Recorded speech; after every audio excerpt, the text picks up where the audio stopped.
She finally emptied my bladder, and the Foley bag was already full. It had 2 liters of saline that they had put in my arm. It had gone through me and gone through my bladder and gone into the bag. So this thing was already full of 2 liters and more of fluid, and it was practically exploding. I could feel the pressure of what was in the bag in me. So that was no fun. And then she did the internal exam. And that was terrible because every time she'd move the wand, it would press up against the tube that was in me for the catheter, and it would make me contract. So that was constant contractions also. I thought, oh, okay, well, the first time I had an internal ultrasound, I didn't even feel it. It wasn't hurtful at all. But this one, trying to breathe through the pain and just trying to hold as still as possible so she can get the picture she needs. And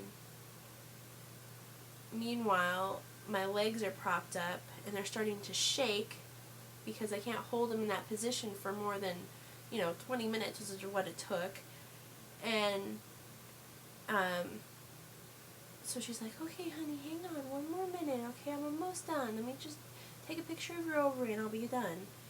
And so I'm like, okay, I'll count backwards from 60.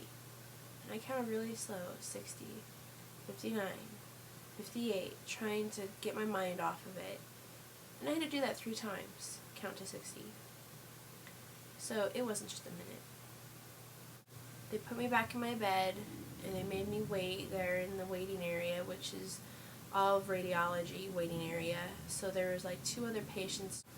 It was crowded and loud. And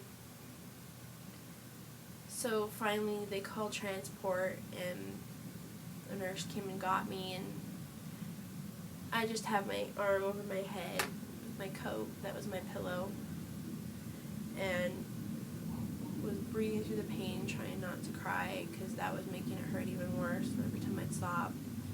And so we went back to my room, and I'm just holding back the tears, and just everything that had gone on that day just kind of flooded out. And so my husband's holding my hand, and the nurse comes in to check my vitals again, and he's like, she's in a lot of pain.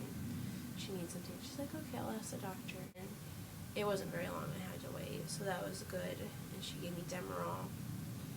And I have a really high pain tolerance, and I was excruciating pain from that ultrasound. So the Demerol worked really good.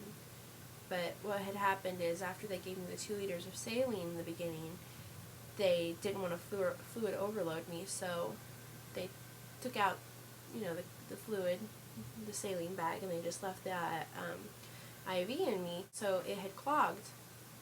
And so she hooked up an IV bag to get me some more fluid, and it wasn't going through, but I felt like a cold sensation just sitting right here.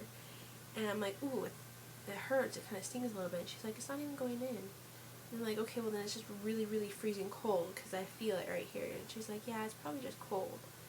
And so she had the Demerol and another medication to help with nausea right next to it. And she's like, okay, I'm going to give you this because Demerol usually causes, your tummy to be upset, so I'm going to give you this first. And I'm diluting it because it tends to burn. And so I'm like, oh, okay. So she puts some saline in it, mixes it up, and then trying to shoot it into the IV, but it won't go through. It's clogged. So she gets another vial of plain saline and is trying to shove it in, and it won't go through. She's like, and meanwhile my husband and I are just like looking at her like, what are you doing? And so finally she pushes with all of her might, and it just shoots, and you can hear a pop. And I just screamed bloody murder because it felt like my vein exploded. And then she shot in whatever that stuff was that burned, and I could feel it going all the way down, all the way up, burning, all the way up, burning. So I'm like, oh, and I'm like, well, at least now I know where my vein runs. information there. And so that was the second most excruciating thing in my life. And I don't think it'll ever be the same because I could still feel where it blew out.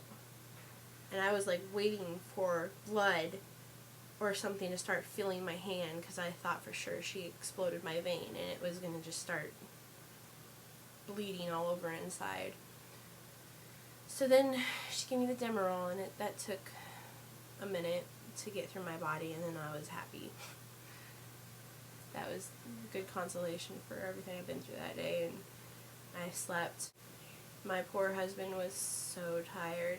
They had like this straight back chair that went all the way up to your head, so he's just sitting in that. He's kind of slumped over, and I fell asleep, so I was like sleeping, and then I'd wake up and look at my husband. He was sleeping with his eyes open. Like, this eye would be like squished and closed, but this one was open like this. And then I'd see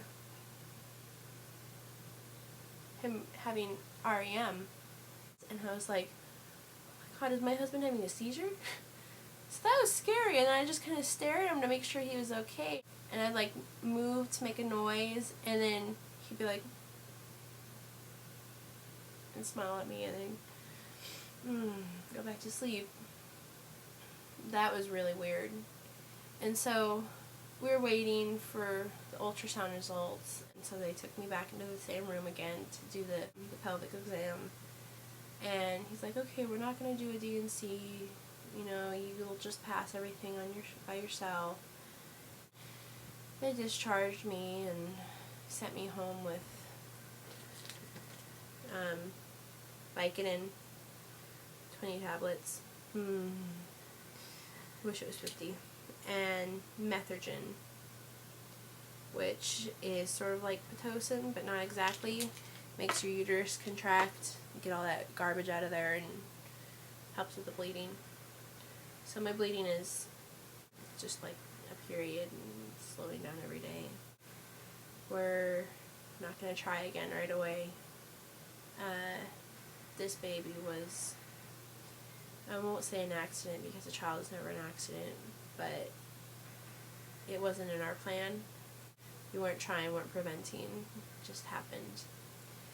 So I feel really bad that it happened the way it did, because I feel pretty guilty that I didn't want this baby, and I was dealing with some guilt like that, like I didn't want it enough, nobody wanted it, and it knew that and left, and stuff like that. Just, what if I did something wrong? What if the Sobe I drank had an herbal extract in it that did something? And what if that cup of tea I had too much caffeine in it? And what if I moved the wrong way, or I had a cold that week, and so I was constantly blowing my nose and coughing, and I was thinking, what if that hurt it? And I realized that there are crack addicts out there and people that do absolutely everything wrong, and their baby survives and hangs on despite everything. And so I realized there was just something wrong with the baby. We want to be in a bigger house before we start trying, and so we're thinking next June, around the time I would have had this baby, we'll try. And we're pretty lucky when it comes to conceiving, because both pregnancies, first try. So hopefully we'll be lucky third time. God doesn't guide bad or good things to happen. He's just there to help when they do, and bless us when good things happen. And bad things can be a blessing in disguise. I think I'm going to close. Good luck to everybody. I hope you have blessed and happy and healthy pregnancies, and I'll see you around again next time. I'll try and do a vlog for the next pregnancy.